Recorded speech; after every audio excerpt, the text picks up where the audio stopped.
Hello everyone. Today I'm looking at a short hike. Wow. I saw this game in Game Pass. I thought, okay, this is going to be a lazy, boring, simple game. That's going to be like some ripoff of Animal Crossing.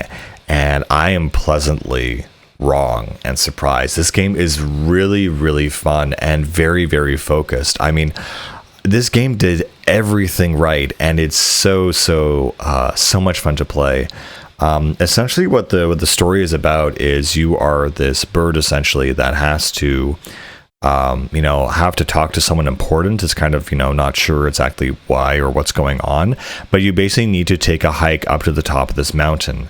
And it's kind of done in an isometric kind of camera, but you really feel like you're in this world, and it's kind of like somewhat pixelated, which gives us this very charming effect and aesthetic. And so basically you go around helping people with their side quests, getting little cosmetics for your little character person, and you end up forming these relationships and these side quests around the mountain. That's actually really fun. There's also other mini games, like there's a boat racing mini game, a fishing mini game, a volleyball mini game. There's a bunch of little things to do, and it's just really charming and also fun.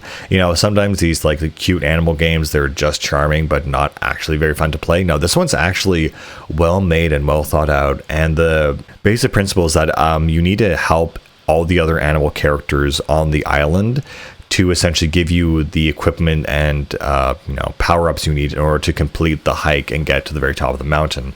The main one being golden feathers, which basically, as you fly through the sky, you can hold the jump button to glide, but you can also tap it, of course, to flap your wings and get a little bit of air. And so at a certain point, you basically need to be able to flap your wings a certain amount of time to get over this main obstacle. Also, the dialogue for these characters is very funny and very just, fun to read. And each one of them, again, kind of feels like an Animal Crossing character, in the sense that they have their own very distinct personality and their distinct way of looking at the world. Even if it's completely wrong, they still, hold that vision for themselves. There's also tons of things to explore and find on the island, little treasure chests, coins, seashells, a bunch of stuff. Another fun mechanic is that once you kind of get to a certain part of the map where there are these mine tunnels that allow you to essentially fast travel up to like the midpoint. What's really nice is that, you can essentially jump off from a certain point in the island or the map, and you can float all the way down. And, spoilers, but, once you hit the very end of the map at the very top, you get to have this big cinematic moment where you can fly and float and glide all the way down and see the entire, mountain and the island, and see all the stories and characters you met along the way. And it's done really well. Also, the music in this game is very nice. It's very kind of comfy and charming. And what's really cool is that when you're flying, the music also adapts and changes. So it takes a more exciting version of the current, version of the map that you're on. And I always love that kind of thing where they're able to essentially do vertical sound mixing, so that, okay, now that you're flying, this very comfy song is now kind of a little bit more, there's more strings in it, a little more energy, and now, it's reflecting exactly, the game state that you're in. Again, this was a game I thought I'd pick up, play for 5 minutes, and throw into the trash, but it was really good. Just very soulful, very charming. And again, its scope was not anything extreme or crazy. It's like, hey, just get to the top of the mountain. And what I love about the side quests too is they're also not super challenging. Of course, there are people who are like, oh, find me 500 shells or something, or 50 shells or something on the map. But then there's other people who are like, oh, go talk to so and see if you can negotiate for like their turnip or something. But yeah, the way I describe this game is Animal Crossing if it was good. I mean, in general, I hate games that just don't end and don't have a set time limit. And the whole thing with Animal Crossing is that it's supposed to be kind of this weird, like, Nintendo-ish sandbox. And I never really vibed with that, I guess. I just never liked the idea of like, okay, everything in this town is just going to keep going. and no matter what you do, everything is going to basically deteriorate, and there's no set goal or end limit to this thing. So I was like, okay, well, whatever. But here you have a very set time limit. You can basically beat this in a day, maybe 2. And it's just a very good time that, again, stays in my mind very distinctly. Also, there are other items you can get through the game, certain tools like shovels and things like that, and also different cosmetics like a headband that makes you run faster. And so the cosmetics also have actual uses as well. But yeah, this game is just very, very soulful. And again, I was expecting a cheap, bad, crappy walking simulator, and that is the opposite of what I got. I got a very fun, very well-made game, and I'm very happy that I basically played this one. Again, it's really fun exploring the island because they kind of have this weird kind of view. I'm not sure how to describe it because it is isometric.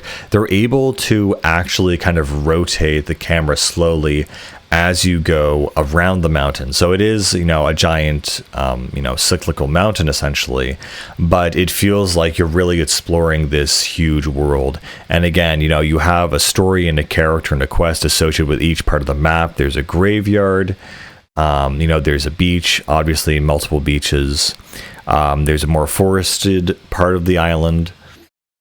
There's kind of a little radio tower area.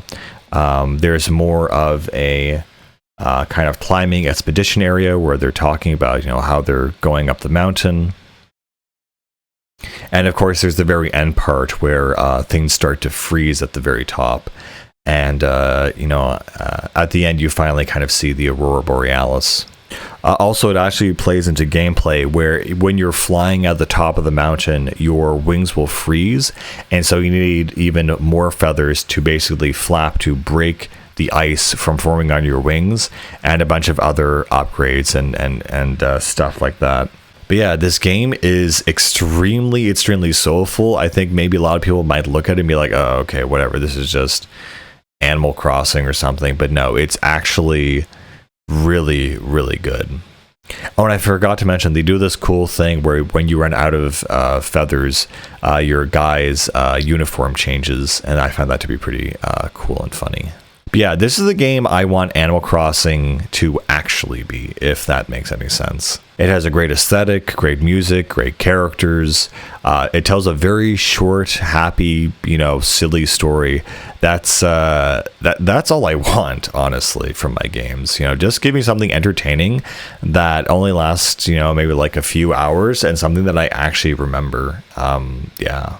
Oh yeah, there are also other parts of the mountain that are more like fall, winter, summer, spring, etc. Oh yeah, there's also other things like treasure maps, and it gives you a little description of where you have to go, and you kind of have to guess exactly where that is. I actually had to use a guide for some of these because they were kind of like done kind of poorly.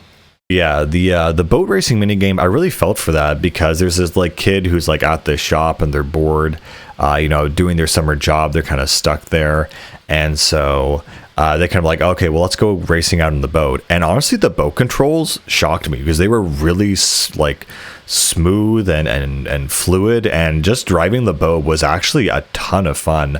And you kind of go from this little like quest thing where just investigating, driving around the lake, and to this moment where essentially you kind of have this boat race and you go, over this one jump, and it's like this action sequence in slow-mo. I don't know, this game, it just does everything right. Like, this is the kind of game I want to play and I want to experience. I want other people to experience. It's just really, really good. And, yeah, I mean, I don't have much else to say about it than that. A Short Hike, definitely like a very underrated gem. It should be played. Wonderful game. Really, really enjoyed it. And yeah, that's it, guys. I'll see you later. Bye.